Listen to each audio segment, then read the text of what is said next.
Bonsoir à toutes et tous et bienvenue dans ce nouvel épisode d'un 2 3 BD chez les libraires. C'est toujours un plaisir de vous retrouver le jeudi pour trois nouveaux conseils de lecture. Et ce soir, je vous emmène à Nîmes. On va aller retrouver Catherine et la librairie Pop-Up et compagnie. Allez, c'est parti. Salut Catherine. Eh ben, salut Christophe. Bon, Euh, alors, tout va bien à Nîmes? Il a l'air de oui, faire très beau. ouais, ça va, tout se passe bien. Ça y est, nous on est déjà parti sur le printemps qui est déjà arrivé. Voilà. On va arriver sur les chaleurs assez rapidement, donc il fait très très beau. Voilà, Ah ouais, effectivement. ouais, bah c'est quand même pas mal ça. Avec Alors, que beaucoup. nous as-tu trouvé comme conseil de lecture pour cette Alors, semaine?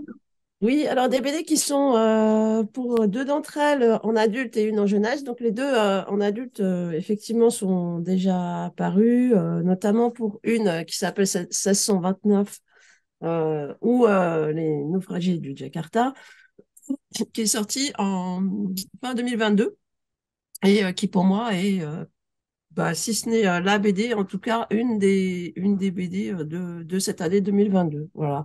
Je pense que ça va être compliqué de passer à côté. Donc c'est paru chez Glénat. Les deux auteurs en question sont Dorisson et Timothée Montagne au dessin. Hmm. Euh, alors déjà, c'est une BD qui est super parce qu'on est sur un format un peu plus grand avec une couverture magnifique, Elle est très belle la illustrée, couverture, ouais. dorée. Voilà, l'objet déjà en tant que tel est super sympa. Donc c'est l'adaptation hein, d'un livre qui était sorti sur ces fameux naufragés du Jakarta, un navire qui initialement s'appelait le Batavia en fait, de l'ancien nom de la capitale des Indes. Bonjour. Alors, je continue ma présentation. Du coup, dès le départ de cette BD, on a un petit lexique comme ça dessiné qui va nous expliquer ce à quoi, où est-ce qu'on va s'embarquer en fait. Donc, vous Hmm. avez aussi le dessin en coupe du navire euh, en question et qui était un navire pour le coup immense hein, Ah qui ouais, pouvait immense, accueillir ouais. quasiment 3000 personnes. C'est gigantesque, hein. Et qui empruntait donc les fameuses routes maritimes tracées par cette compagnie néerlandaise des Indes qui à l'époque était toute puissante, hein, régnait Hmm. en maître sur les océans, Sur les avait ses océans, ouais. propres routes, avait ses propres personnes en fait, qu'il allouait au bateau, qui faisaient partie de l'équipage.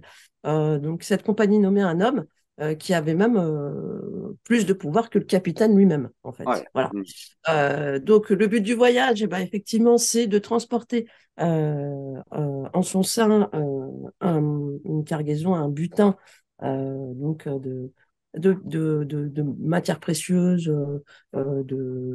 d'or, enfin des sommes colossales qui permettaient d'aller négocier, en fait, voilà, des marchés Oui. Hmm. auprès de personnages qui se trouvaient en Inde. Et alors, ce qui est génial là-dedans, c'est que, en fait, mis à part tout ce prologue, on va embarquer avec une galerie de personnages sur ce navire et l'histoire, c'est un huis clos, en fait. Et plus on avance dans le texte, plus on avance dans la BD, euh, plus ça se resserre, plus ça prend vraiment l'apparence d'un thriller. On comprend déjà dès le départ que ça va mal se terminer, mais on ne sait pas ni pour qui, ni comment, enfin, voilà, ni quand. Hmm. Et donc, on va suivre alors à la fois une jeune femme qui fait partie de la bourgeoisie et qui va se retrouver contrainte d'embarquer sur ce navire euh, pour rejoindre son mari violent qui réside aux Indes et qui lui a sommé de prendre le bateau. On va suivre le capitaine, qui est un personnage extrêmement dur et intraitable vis-à-vis de l'équipage. Son second, qui a aussi été nommé par la Compagnie des Indes. Et déjà, il y a une rivalité entre les deux parce qu'ils se connaissent et ce sont vraiment deux tempéraments qui n'ont absolument rien à voir. Un apothicaire qui embarque et qui est vraiment la figure maîtresse de ce voyage. Et un marin qui va protéger en fait cette femme en question.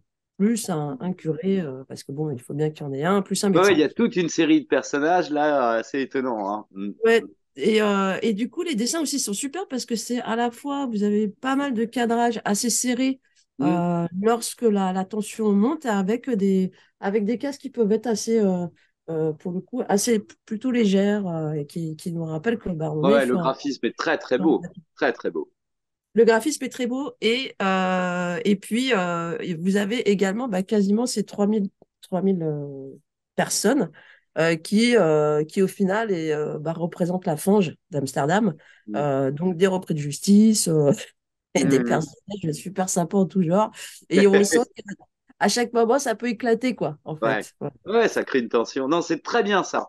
Très C'est très bien ce super premier sympa. conseil. Un huis clos, mais alors, découpé exactement comme il le faut. Alors, c'est une première partie et ça sera un diptyque. Donc, on attend avec impatience la fin là, La suite.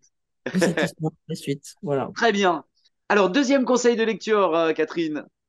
Oui, alors, seconde BD qui est un comics, donc qui est paru chez Urban dans la collection Black DC. Et qui s'appelle The Nice House on the Lake. Alors là, c'est également un huis clos, Mm. c'est pas volontaire, mais on se retrouve aussi dans un huis clos complètement différent. Et là, cette fois-ci, vous avez James Tynion IV qui est au scénar et Alvaro Martinez Bueno au dessin, enfin, principalement.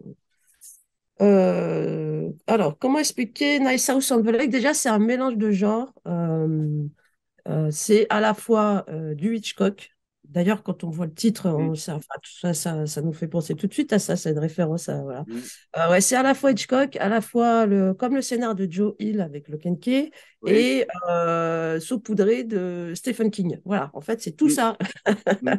Moi, j'ai retrouvé tout ça là-dedans et je me suis éclatée. Et là, donc, je vais vous montrer quelques planches. Ça, c'est le point de départ. Pareil, à l'instar de 1629, vous avez également un prologue qui va propulser le lecteur là dans cette maison où on va rencontrer un personnage, le fameux personnage qui s'appelle Walter, et on comprend qu'il a entretenu une relation en fait avec un groupe de personnes, mais de manière individuelle, depuis de très nombreuses années, depuis le lycée en fait, ils se connaissent et ils ont entretenu comme ça des relations cordiales, ou Mm. plus ou moins sympathiques, etc. Où il a une question qui revient en fait en permanence et qu'il pose à chacun d'entre eux et chacune d'entre elles et qui est la suivante, c'est et toi, tu la vois comment à la fin du monde? Voilà. Donc, suite à ces échanges lors de soirées, autour d'un verre, etc., d'un coup, il coupe court, en fait, et il donne plus de nouvelles à ce fameux groupe de personnes. Et on entame comme ça le comics sur une nouvelle prise de contact où il envoie un message, un mail à chacun en les invitant justement à passer une semaine estivale dans cette fameuse maison au bord d'un lac. Et alors la maison est magnifique, la vue est Mm. splendide, c'est une maison immense d'architectes, tout équipé, ultra moderne, etc. Donc il leur vend la chose comme ça. La plupart arrivent dans cette maison. Alors il y en a qui se connaissent, d'autres pas. Et dans le mail, il leur précise qu'ils ont chacun en fait un symbole qui leur est associé et qu'on retrouve d'ailleurs sur la couverture. Voilà, ce sont les 10 symboles là qui est associé à chaque personne et qui vont pouvoir de temps à autre croiser euh, dans certaines pièces et qui vont aussi également leur révéler des choses qui ne sont pas, qui sont de l'ordre un peu de l'invisible, en fait, on va dire ça comme ça. Euh, et dès le début, en fait, lorsqu'il les accueille, parce qu'il est présent dans la maison, le fameux Walter, on dirait un personnage en fait du peintre Francis Bacon. En fait, Ah il a oui. Mm. exactement c'est le même trait, c'est le même. On est vraiment dans cette ambiance-là. Et dès le départ, en fait, il leur dit, voilà, en fait, la fin du monde, elle est là.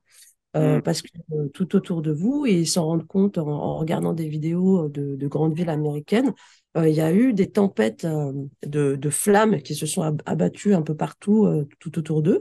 Et effectivement, c'est une vision apocalyptique et on se rend compte que réellement, la fin du monde est arrivée. C'est Et on se arrivé. rend compte que non seulement ce fameux Walter l'a annoncé, mais on comprend, en tout cas apparemment, qu'il est aussi l'initiateur de cette fin du Mm. monde. Mm.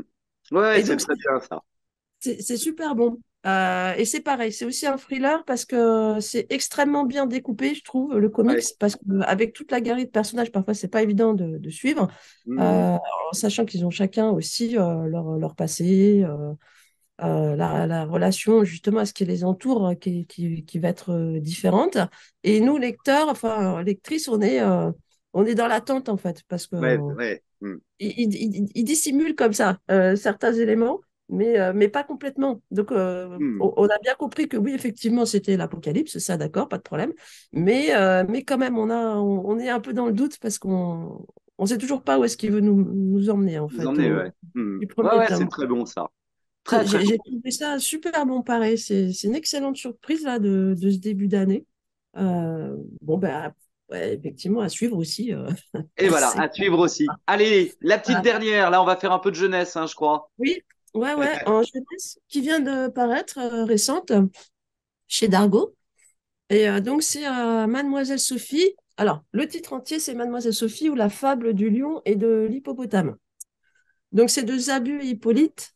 Alors là, pareil, deux auteurs que j'aime énormément, qui avaient fait il y a quelque temps Incroyable, c'était l'année dernière, et de façon beaucoup plus ancienne, une BD qui s'appelait Les Ombres. Hmm. Juste extraordinaire, vraiment extraordinaire. Bref, là, on n'est pas du tout dans ce registre-là, donc on est en jeunesse. Un récit, bah, pour le coup, assez poétique, avec un dessin super léger. Voilà, ça se présente comme ça. Hmm. Et où on suit, en fait, c'est l'histoire d'un jeune garçon qui a 11 ans, qui s'appelle Romain. Ouais, c'est ça, Romain. Et qui nous annonce dès le début qu'il va devoir, l'année prochaine, traverser la rue parce qu'en fait, il va passer de l'école primaire au collège, tout simplement. L'histoire, elle se situe, la fable, elle Grand se situe changement toujours, hein, de la là-dessus. primaire Grand au collège. changement. Voilà. Alors là, il est toujours dans sa dernière année au CM2 et il a comme institutrice cette fameuse mademoiselle Sophie. Et on se trouve juste à la rentrée des vacances, après les vacances de printemps, et on voit que bah, forcément, ça l'angoisse, il se pose des Hmm. questions, et il ne sait pas s'il va y arriver, comment il va y arriver, ce qu'il attend, etc. Et il a une très grande affection, une très grande admiration pour son instit, mademoiselle Sophie. Et il va essayer de lui parler au retour de vacances, parce qu'il aimerait bien avoir ses conseils, etc. Et il se rend compte qu'elle a changé, qu'elle est distante, qu'elle est beaucoup moins souriante, qu'elle mange en permanence, c'est une boulimique, qu'elle a pris beaucoup de poids et du coup, il va essayer de comprendre ce qui s'est passé, Ouais. voilà, avec elle. C'est une relation qui est super jolie entre les deux euh, Hmm. et Très bien ça. assez fine, voilà. Ouais, très très sympa. Et sur justement, bah, c'est un grand questionnement pour la plupart des gamins Bien qui sûr, et oui. Quand ils arrivent franchir en ce pas. sixième, effectivement, il y a une petite appréhension quand même. Ça leur change un peu Voilà. le monde. C'est ça, bah, c'est exactement ça. Et du coup, bah, c'est lui-même qui se pose ces questions de ado qui va arriver dans l'adolescence là. Ouais, Et bah, il va aussi reporter son questionnement sur Mademoiselle Sophie, qui pour lui bah, est devenue un peu une énigme, quoi. ouais, ouais. Ouais, c'est Donc ça va lui intéressant, permettre de effectivement, d'avoir rentrer ce aussi. point de vue inversé. C'est plutôt Voilà. sympa, ça, ouais. Ouais. Et Super. c'est très sympa ce qu'ils font les deux. Zabu et Hippolyte en général, c'est super fin, Sensible, ouais. Hmm. c'est très sensible. Ouais, voilà, chez Dargo, voilà, c'est ça. Hop, Eh bien, écoute, Catherine, je te remercie pour ces trois conseils de lecture. Donc, j'invite mes je t'en prie. téléspectatrices et téléspectateurs à se précipiter à Pop-Up et compagnie, à Nîmes, pour aller acheter les trois conseils de lecture de la semaine. Et puis, Oui. bah, moi, je reviendrai vous voir dans quelques semaines. Ouais, bah, avec plaisir. Et juste une petite nouvelle, j'en profite, comme je le disais aux clients qui viennent passer, on a ouvert une seconde librairie, toujours sur Nîmes, du coup, puisqu'on avait les mangas qui faisaient partie de celle-ci, hein, en étant SPBD jeunesse. Hmm. Hmm. Donc, on a ouvert une seconde librairie comme d'autres libraires Voilà, on depuis en deux. avait parlé déjà hein, dans un précédent épisode d'un 2 3 BD, mais voilà, là, c'est bien effectif. On peut aller à la librairie manga. Tiens, rappelle-nous Alors, l'adresse. ouais, donc c'est au 60 rue de la République à Nîmes. Voilà. Voilà, eh ben C'était le écoute. manga pop. Parfait. À très bientôt, Catherine.